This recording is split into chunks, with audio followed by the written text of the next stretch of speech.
I never wanted to be known for nothing. So I took my childhood, which I used to fly to Jamaica with my grandmother, who taught me about the culture and my heritage. So I used a saying that I used a lot, Grandma, what's that? And my first book is actually on Jamaica. So that's what inspired it.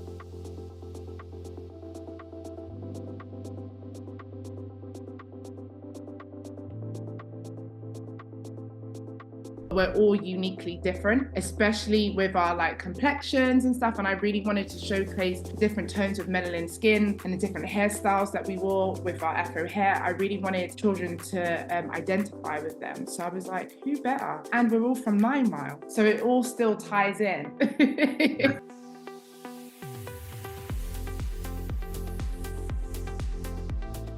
Hey, Chandler Bolt here, and joining me today is Princess Booker. Princess is the author of the book called Grandma, What's That? And let's see that copy. She was just holding it up right before this. If you're watching on the YouTube channel, you can see the physical copy right there. Look at that, multiple different versions. So she's the author of those books. She's also an entrepreneur and the founder of 9 Mile Babies. And I saw this as a fun fact, a Grammy nominee as well. If I'm like, Yeah. I'm like, hold up, what? So I'm really excited to unpack a bunch of this stuff. Princess, great to have you. Thank you. Thank you so much, Shannon, to have me. I listen to your podcast all the time while I'm driving. There's a lot of good information out there. So I'm just happy to even be on your podcast, on your show. So thank you. We're happy to have you. I'm going to start with a Grammy nominee. That's just kind of, my brother's been nominated for a Grammy as well. He plays in a rock and roll band called Nice. Nick Booth. So I know that because I've been like, oh yeah, like the whole Grammy thing. But yeah, what's the story there? That's fun. So the story is my background is events and music and media management. That's what I went to university for. So I actually work with my brother, who is a reggae artist. Mm-hmm. So we worked hard on an album called As I Am in the reggae category, and then we were nominated. So it was a lot of hard work that went into it, but it was an amazing album. Funny enough, we literally just won. He won this year, so he won a Grammy for this year. Colors of Royal. Yeah, that's incredible. Yeah. So but it takes a lot to get nominated and even more to win one. So that's impressive. What inspired you to start writing children's books? So I've actually got a clothing brand called 9 Mile Clothing, which I started because my family own a tourist attraction in Jamaica, in St. Anne's, which is actually the birth and birthplace of Bob Marley. And when I was out there working, we just had no 9 Mile stuff. So I decided to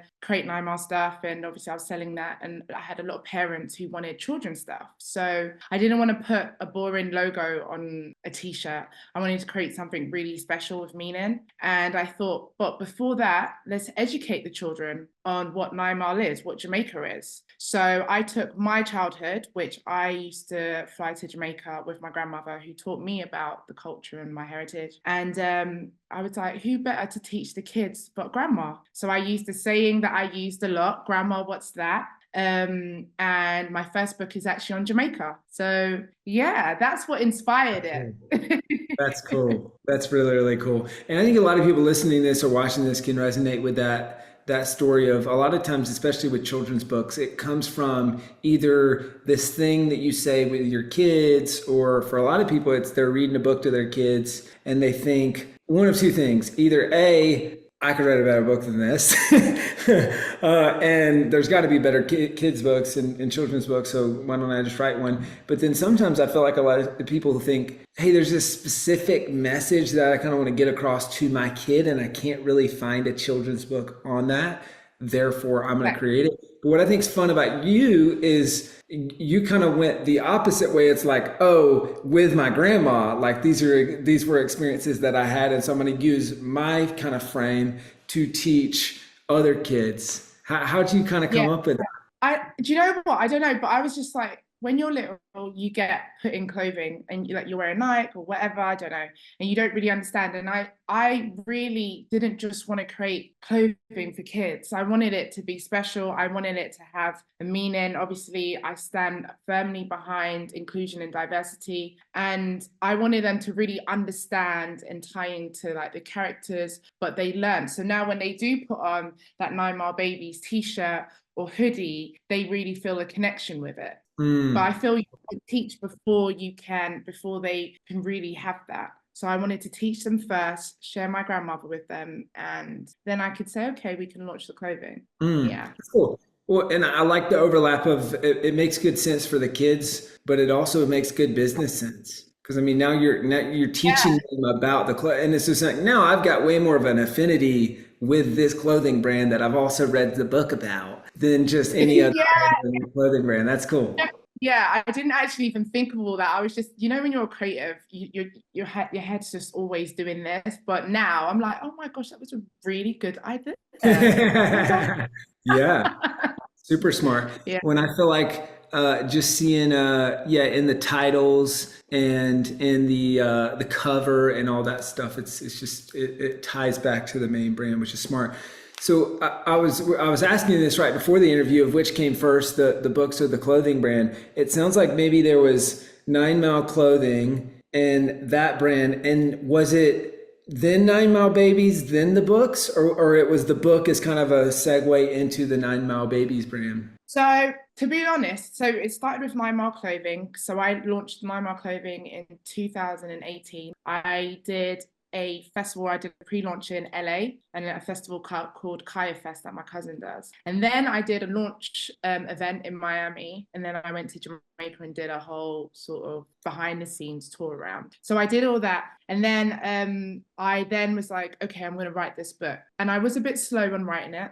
I'm self-taught. So I was like, okay, let me write the book. And then once I wrote the book and it came out, I was like, I actually want to make a toy. And when I was younger, I used to love teddy bears and dolls. And I used to have this teddy rat spin that would tell me stories at night. I loved all of that. So then I made a toy. So the journey kind of happened organically. It wasn't, I'm going to write a book, I'm going to make toys, I'm going to do this. Even like the characters, which is interesting, the characters are actually my siblings. So they inspired the development of the characters. And I was just like, obviously I love my siblings, but we're all uniquely different, especially with our like complexions and stuff. And I really wanted to showcase the different tones of melanin skin and the different hairstyles that we wore with our Afro hair. I really wanted children to identify with them. So I was like, who better? And we're all from 9 Mile. So it all still ties in. Yeah, that's really cool. Well, so follow-up question for you on that. For you, how does the creative process look different creating clothing versus creating the book? Like, what were some of the things that you're like, oh, that was kind of similar? And what were some of the things that you're like, hey, that was totally different?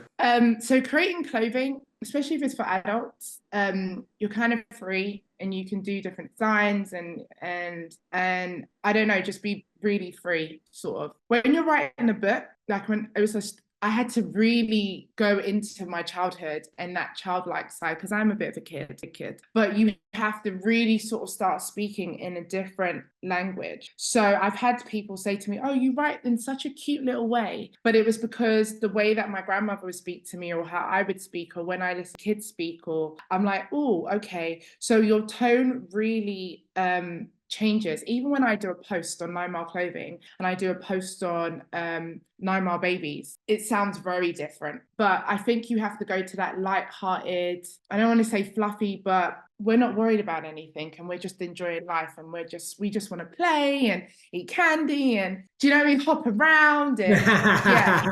You've got to really tap into that.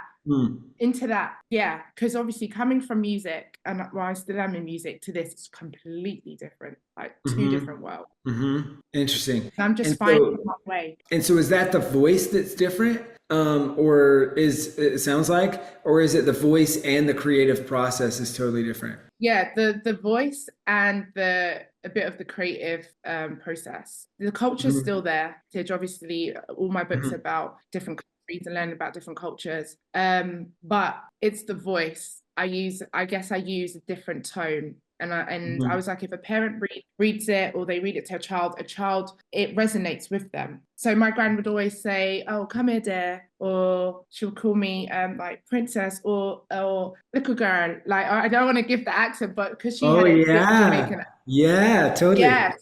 Yeah, because sometimes my gran wouldn't even remember my name. She'd go, "Pretty girl, come, come." And I'd be like, I know she's talking, but it's kind of, you know, you but it's that kind of way. So it's all whatever it is love. And I wanted kids to feel that love and that sort of that comfort. Because if you were blessed to have grandparents and really good grandparents, their love is very different to parents. And Mhm. everyone says that.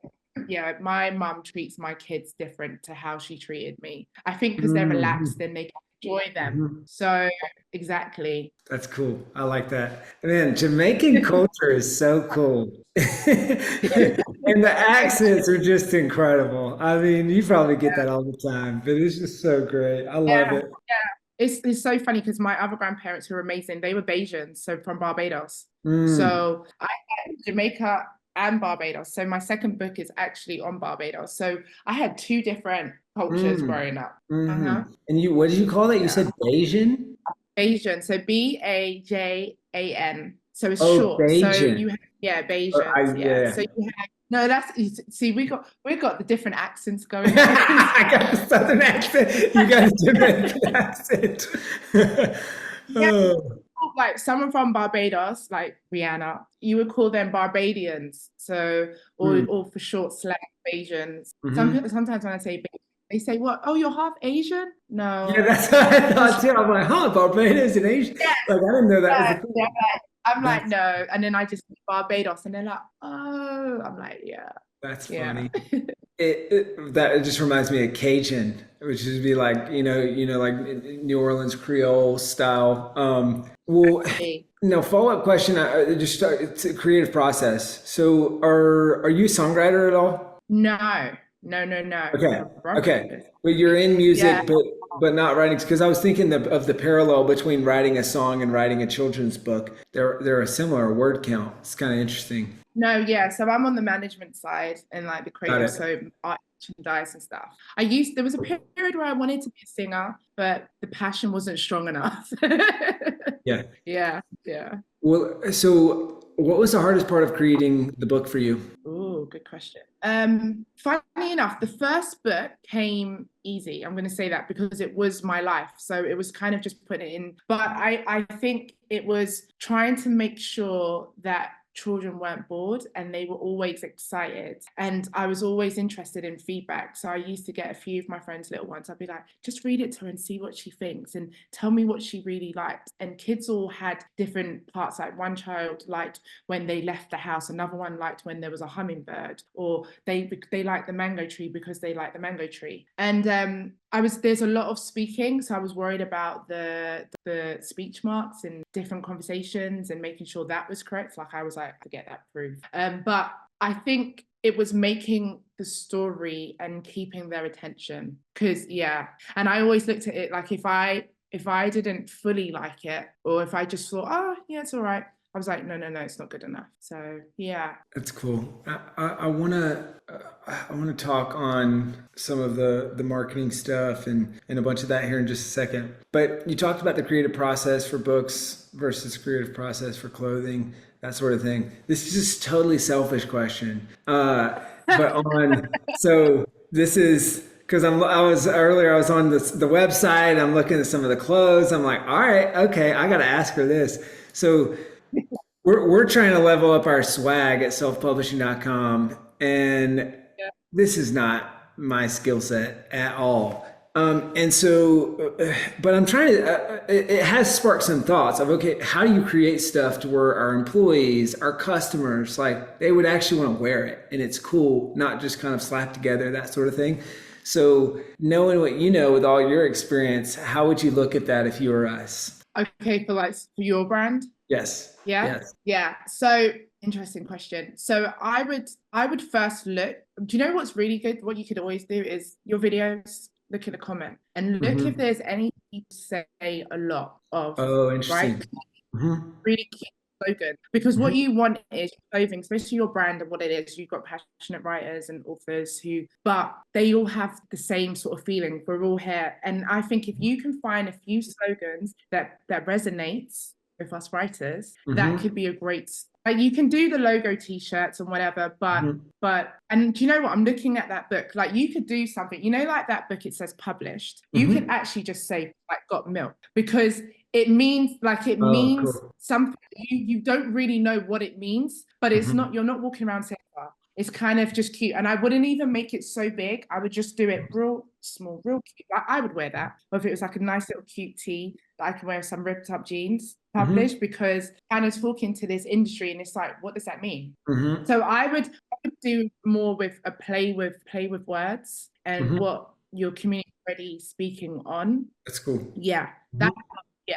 That's I cool. hope that was That makes sense. helpful. Because then it's things like published. It's things like we've thought about like an author hat, or we've thought about books change lives, or just like I don't know, a bunch of stuff like that. I hope you're loving this episode so far. So if you're serious about writing and publishing your book, we would love to chat with you and help create a custom plan. All right. So all you need to do right now is go to selfpublishing.com/schedule. Schedule a 45-minute consultation with one of the experts on my team. All right. Let's implement what you're learning in this episode, and let's see how we can help with your book. Go to selfpublishing.com/schedule. So is the stuff that you do, obviously you've got the clothing brand, you've got the big clothing brand, you've got the baby line. And then when you're doing stuff on the music side of things, is that creating merch for artists, or what is that in kind of a Yeah. similar vein, or what does that look like?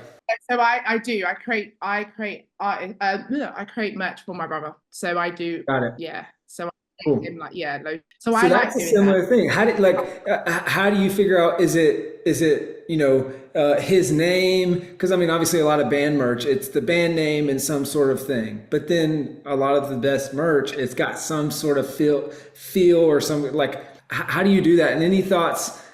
Some of this is just personal curiosity, and hopefully people watching this or listening to this find this interesting. Maybe there's some people who want to create merch around their books, but how do you kind of think through that when you're doing it for him So specifically? I look at him and who he is, and obviously I look at his fan base, because he's got a pretty big fan base, and obviously what the reggae community like to wear. Mm-hmm. And you can have his name. They love, like, his image. They love it. But I like to do, like, kind of cool stuff with the black and white, and maybe there's like a little bit of smoke. Oh, I'm also someone who likes to do beading and stuff like that. I like a lot of that hand stuff. I Cool. would do lyrics. He has this song called, like, Boom Draw. People love it. Or Let Me Go. And the As I Am, it's so funny. I did this quick thing. He was like, I need a backdrop. And I was like, okay, As I Am. Then he was like, let's just put that like that. And I was Mm-hmm. like, yeah, but that's the best work. I did that but it does amazing, because As I Am speaks to people in so many different ways. It's no Mm-hmm. longer about album or his song. Mm-hmm. And that's the thing. If you can get catchphrases that cross over, then you're good. And then obviously with us, it's tours. So people like the collection stuff, the tour dates. So Yep. if it's like his name or an image, tour dates on the back. So you kind of, it just depends on what you're trying to That's push cool. or how you're doing it. Yeah. Yeah. Now I I gotta know. Go ahead. huh? No, please finish. Oh no, I was just saying. Now I gotta know who's your brother. Julian Marley. Okay. Cool. Yeah. That's awesome. Because Yeah. did I read this somewhere that Bob Marley's your uncle? Yeah, he is. And so you probably don't try to intro with that, huh? No. What's No, I don't. So I'll actually follow up on that, because we have interesting stories in that sense of like my brother plays in a rock and roll band called Need to Breathe. He's a decade older than me. Grammy nominated band, played a ton of shows, have a huge audience, all that stuff. And so it's interesting. Growing up, I feel like there were often times where the band was doing very well, and I would get introduced as like, "Oh, I'm Seth's little brother," or Oh, wow. whatever, right? There would be this weird thing of, "Hey, is this person friends with me because they want to be friends with me, or is this person friends with me because they're trying to get to my brother?" Like all this stuff. Have you ever dealt with that? And if so, how did you kind of kind of balance that? Because on one hand, it's like, hey, this is a fun fact about me, but also this is not probably how you want to be introduced or whatever. Yeah, I've gone through it, of course, all my life. What was good though is because I live in London. My brother lives in the States, so I had like two personas. So in London, I kind of kept it very quiet. Also, I never wanted to be known for nothing. I don't want to be known as someone cis. Right. I love it. My brother's amazing, Mhm. but I just believe if you're going to be known, I'm not going to go, oh my gosh, yeah, he's my brother and this and that. Like, what? Yeah. Like, why? Yeah. Yeah, that's me. Like I'll be out. It's so funny. Like when we go on tour, I'll be out there, and obviously they'll see a girl, and most of the time people think that girls around they're groupies or it's someone's girl, and they would just Mhm. look at me, and they'll see me and they'll be like, okay, and then they'll be like, oh yeah, and he's like, yo, that's like my sister, that's Princess, and they'll be like, oh Empress, I'm sorry, I'm sorry, and it's just like. Well, you just got to respect a person because we're people and we're human. But Yep. that's it's so fun. I love that because I get to see someone's true character Mhm. than you want to talk to me or show me some sort of respect because of who you now realize I am. It's just like what? So I do go through. Yeah, Mhm. so I understand your world. I do understand it. But I was lucky. So in London, no one really knew. It was just, and then when I flew to Miami and Jamaica, obviously you're in different circles, so everyone kind of knows. But you weren't. I'm not someone who like will post and do all of that. I was just like, no. So I kept it very sleep, like very kind of quiet. So I was still able to go out and enjoy and do stuff. It's only Okay. now when I work with my brother and started doing the clothing, and everyone's like, huh? Okay, well maybe she just knows them. She knows the Marleys or whatever. Okay. Mm. And then when I started doing My Mile Babies and I had to fully tell the story so people understood Oh it and yeah. understood Mhm. everything, they were like, okay. And then the other day I went to the One Love premiere for the new Bob Marley movie. So obviously I'm there with my cousins and Ziggy and Rowan and all. So they're like, oh. So then you start getting messages and Yeah, yeah. I'm like, buy a Uh-huh, book. Yeah, uh-huh. that's just life. Oh, that's what So those are I always, understand your life. I understand that's it. funny. Yeah, the messages. Hey, I've got somebody huge fan. Is there any way Oh gosh, that had it all. And I know, and they'll be like, oh my gosh, this person loves like Damien. Please, can you? No, I'm like, I don't do that. No. Yeah, but Oh, oh, can I come with? No. Or I just be like, I don't work in the industry anymore. I don't do that. No. mhm, Or I just, mhm. it's a That's bit funny. over. Yeah, it's a lot. It can be a lot, kind For of like, sure. oh, yeah. Well, hey, let's talk a little marketing stuff. And I've got a couple final questions on that. Is so with the books, what has worked best for you to sell books or to bring awareness to your books? Yeah, so first when I started, I put them on Amazon and I just left them and they were left. And I was like, oops, okay. Yeah, I don't understand the Amazon, I don't know how to do it. And then one day I was just like, you know what? I'm going out and I'm going to bookstores. And I did like 25,000 steps or more, just going into bookshops. Hi, I'm Princess. I wrote this children's book. The first shop I went into, she was like, oh, this is really cute. And then she was like, okay, are you with a distributor? And I was like, yeah, I distribute them myself. And she goes, oh no, we only work with distributors. So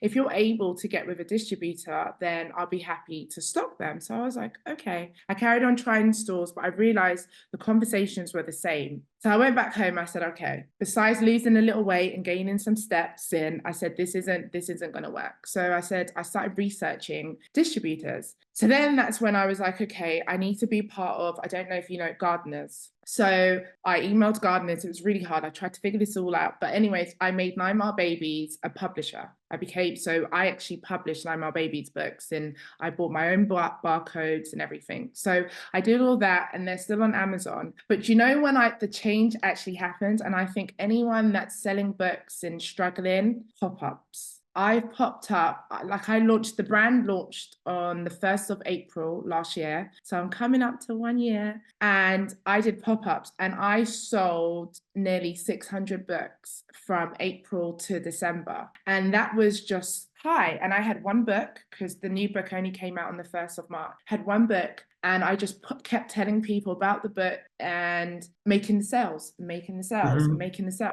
Website was a little bit slower. You'll get sales, and Amazon was a little bit slower. I still need to figure out how to do all that. But pop-ups for me saved me, because I think if I didn't do that, I think, oh my gosh, no one likes my books, no one likes the brand. Mhm. But I think getting it outside and getting it in front of people is the way forward. That's Also, cool. you get amazing feedback.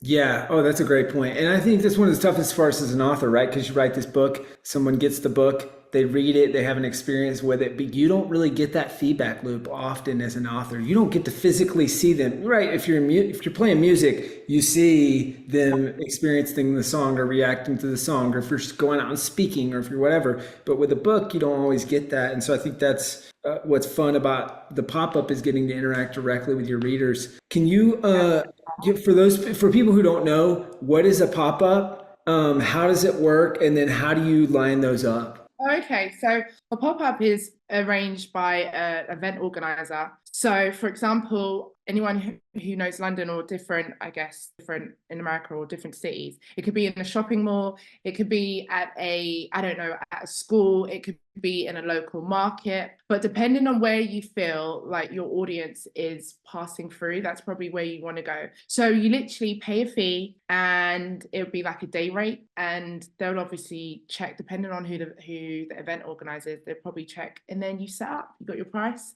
Obviously you have your payment, your card readers, or if you're taking cash, have float, and you literally just put yourself out there like, hi, hey, hello, I see you looking, yeah, come over. Yeah, I'll be like, come, no, come. And then the funniest thing is, the more and more I did it, the more and more, like, I knew my book, but I really knew it. So I'll say, no. Babies go on the magical journey with grandma as they sing the alphabet. Yeah, so your child's gonna learn the alphabet as they go through. And as they go through, they learn about the ackee tree, the hummingbird, the sugar cane, the red dirt. And they'll be like, wow, all of that, yeah. And then I'll flick it through and they'll be like, you know what, let me get one of those. I've had people come back, let me just get one more big book. I've got another child, so this would be great. And that's it. And I think it builds so much confidence. Hmm. Like, yeah, so I'm glad that I Cool. did it, because it Yeah. really cemented what I was doing and what I was trying to do. Yep, I like that a lot, and it's cool you shared that because I'm trying to remember who it was on the podcast. I'm drawing a blank right now, but another children's book author, she said the same thing. She said, "Hey, it was pop ups or local kind of." Not a block party, but kind of like coming together and you got a bunch of vendors and it's I think it's maybe a slightly different name for pop up, but that kind of thing. She said, hey, it works really well. And her tip was, hey, you kind of need to be one of the only people of that thing. Like, you don't want to go to a bunch of other like a pop up with a bunch of other people selling books. But if you're the Yeah. one person selling a book and you've got a unique angle, it will work really well for her too. Definitely. I think most organizers as well, they try not to have too many of the same brand. So if there's already a toy brand or an author who's just got books, they'll have like a jewelry brand and stuff. And Mhm. that's a good question to ask them. Like, how many vendors are there? And whatever you're doing, how many of those will you have there? So you know what the competition is. But if they're good at what they do, they won't have more than 2 there, or maximum 3, depending on how big the venue is. And also, it really helped my followers, because as they did that, I was like, okay, yeah, you got to stay in contact. When I get a new book, make sure they'd be like, yeah. And then I had the QR code and they would scan it. And then now they're looking and they're fully engaged and they're just waiting. So that was a great way of getting people to connect with me on social media. And also, I used to try to get them to sign up to the mailing list. Obviously, when you're taking the payments, okay, to join. Sometimes you don't want to say the mailing list. I said, you want to keep in contact with us, don't you? Yeah, sure. Okay, cool. So I'll make sure you get our emails. Yeah, the moment you say mailing list, everyone goes like, red flag, red I'm flag, red flag. dead.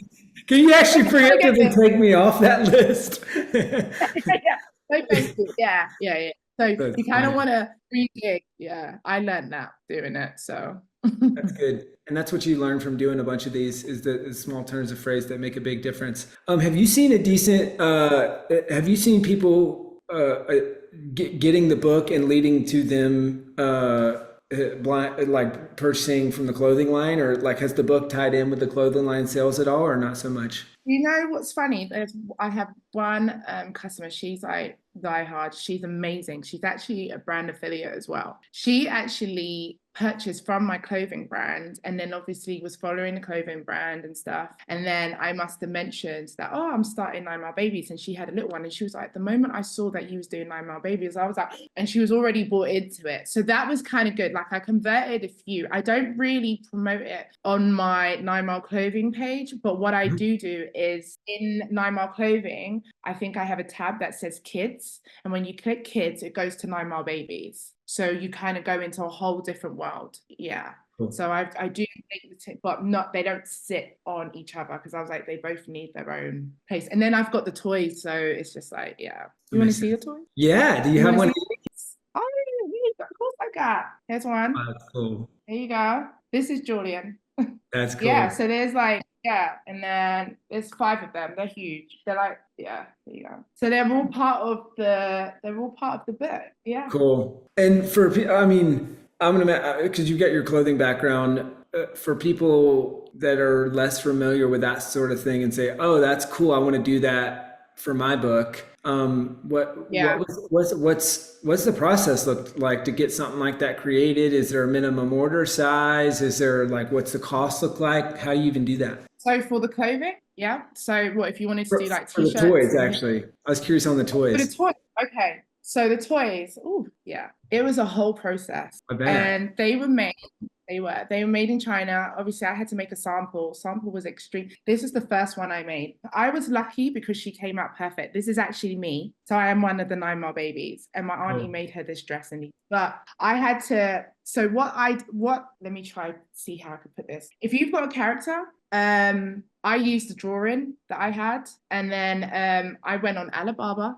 Yeah. And I looked for toy manufacturers, and I kind of looked at what they did and sort of what they create. The thing is, what you got to really know is that you can't touch and hold it. And what you don't want to do is pay like £200 for a sample and it's not correct. I spent a lot of time in the Disney store and different toy stores, like just looking at different materials, looking at how they sew, how they make, because the more information that you can give them, the better. Because you got to remember as well, and it depends on where you're making it. If you're going to Asia, you got the language barrier, plus they have a way of doing it. So they're going to make it. If you don't give them much, they'll make it how they feel they're going to make it and how their other clients make it. I was very particular, especially with like the complexions and material. Like, I remember once with one of the dolls, they wanted to use a different texture hair. And I was like, I could tell by the picture. I was like, no. I need the doll to be the same feeling all the way through. So you got to look at, you can research the market and then really understand what you want. That's what I would say. But yeah, so it was a process. After I made her like Prinny Pie, I was like, okay, I kind of mellowed on it, and then I said, no, I need all the babies. Everyone's like, P, you need to be grandma. I was like, hold tight. Like, that's cool. I'm only one person. Yeah, that's cool. But yeah. Well, hey, it's a thorough process, and what I'm hearing is it's a thorough process, and it's not for the faint of heart.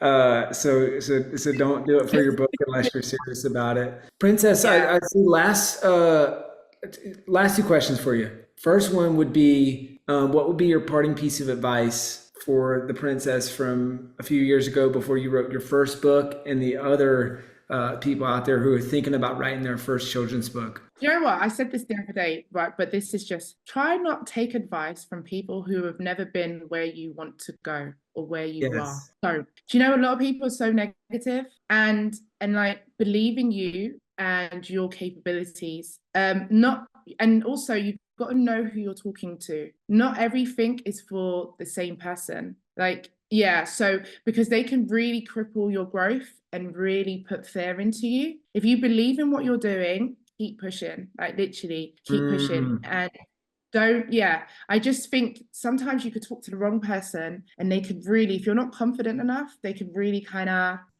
And my auntie always says to me, don't announce nothing until it's done. Don't say anything until it's done. Like, I've got a few things coming. I'm totally excited about it. But like, it's interesting. And just keep your head down. Like, I kept my head down solid for a year. And I planted last year. So that's starting to sprout. So yeah. So to my younger self, I would say, interesting. I would say I have no regrets though of anything that I do. I do everything that I've done is what I wanted to do, and I always found a way to do it. But I would say never stop dreaming, kind of, and just because someone else doesn't think it's right, find your own path. Yeah, find your own path. Keep pushing. And networking. Oh my gosh, networking is amazing. You can network, and sometimes it's not even your family and friends who support you, it's strangers who just love what you're doing. Oh my gosh, yeah. So network. That's cool. Yeah. Good. Well, guys, if you're watching this or listening to this right now and you want our help with your book, obviously at selfpublishing.com. Not a lot of people know this, but we've got a children's book school as part of the company. And so we have launched, I don't even know, at this point, probably hundreds of children's books. And so a lot of children's books happening. Book a call with the team if that's something that you're interested in. We'd be happy to help bring your children's book to life. Princess, where can people go before we head out? Where can people go to find out more about you, your clothing line, the books, or whatever would be most helpful for them to go? Amazing. So the website is 9milebabies.com. Instagram is 9milebabies. Also, if you're interested in streetwear, that's all about freedom and just being that inner rebel, then you can visit 9mileclothing.com. But yeah, so you can find me. We're on Instagram, Facebook. I'm exploring TikTok, but yeah. Awesome. Well, 9milebabies.com. Princess, you're amazing. Thank you so much. Thank you, Chandler. I appreciate it. Thank you so much for watching or listening to this episode of the Self-Publishing School podcast. I know there's so many places that you could be spending your time. There's other podcasts that you could be listening to, YouTube channels that you could be watching. So thank you so much. It means the world. Now, I want you to do 3 things right now if you found this episode helpful. I don't know if you know this, but we've got a YouTube channel. It's a companion channel to this podcast. All the video versions of the episode are on the YouTube channel. So number 1, subscribe to the YouTube channel. Number 2, if you're listening to this podcast wherever, whether this is Spotify, Apple Podcasts. Number 2, I want you to subscribe to this podcast right now so you don't miss a future episode. And then number 3, this is probably the most important, leave a review on the podcast. All right, reviews are super important and help this podcast get discovered by other people. So number 3, leave a review on the podcast. Thank you so much. I'll see you in the next episode.